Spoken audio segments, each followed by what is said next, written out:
Hey y'all, welcome back. As many as you know, I am Joy and I'm a widow, but I'm also the blessed mom to 4 incredible kids that just brighten my day. And over here, I make videos, you guys. I'm sharing all of the real truths of what it is to be a widow. Sharing my story, my journey, my pain, the loneliness, the hurt, the healing, the excitement, all of it, you guys. You get it all here. The most important thing for my journey was having this strong support system.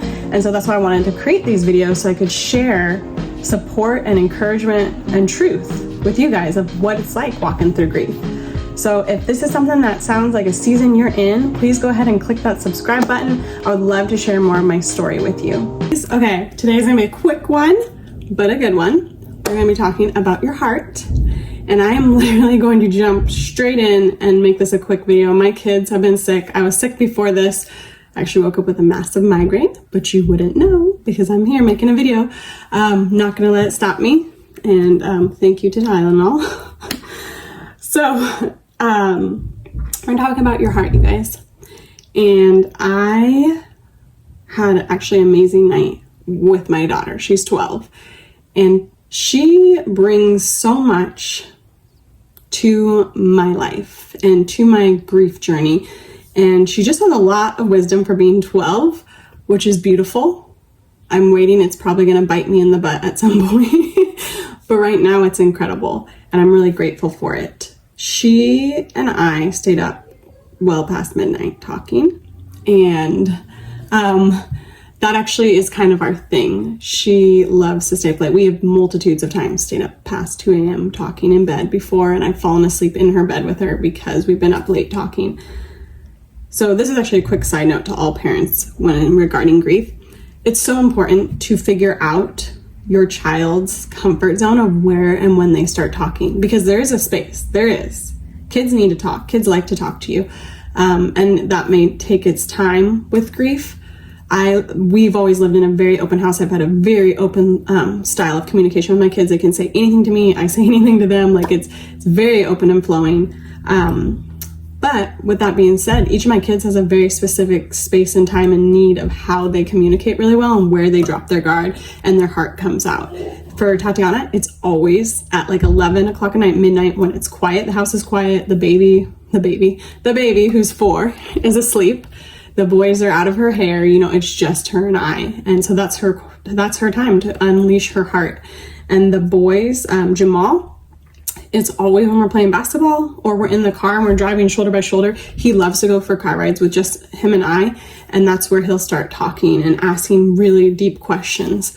Kaylani, she's a little princess, so she just wants to go on a mommy date all the time. And she will actually say some of the sweetest, most profound things ever. You just have to be listening for the heart of a 4-year-old, and you should usually bring snacks or candy. That's how she likes to share her heart. And Quincy, he's my 8-year-old, and he's definitely my hardest. This is his answer to everything.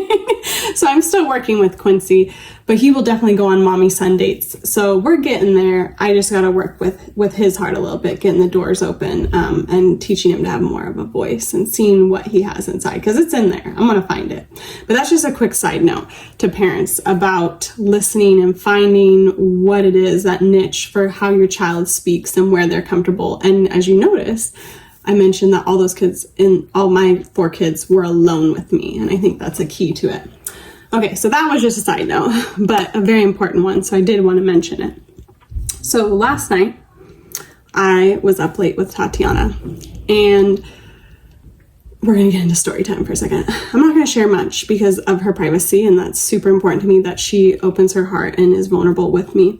But I did want to share with you guys about what she was talking to me a little bit, just a little bit.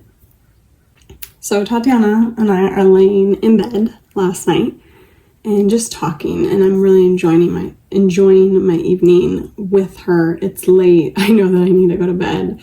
Everybody's been really sick, but I chose to take that moment and just cherish her heart and what was on her heart and what was coming out.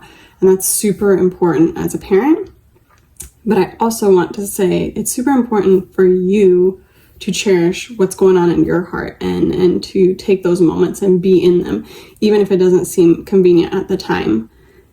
And one thing that I'm going to share that's a little bit like, this is intense and personal, and so I just ask for the utmost respect for Tatiana as I share some of this too, is that my kids saw a lot. They went through a lot of hurt and pain and numbness and experienced a lot. You know, Antoine was sick for a long time, and they saw him in manic and bipolar and saw things all over the place, you know, just really unhealthy.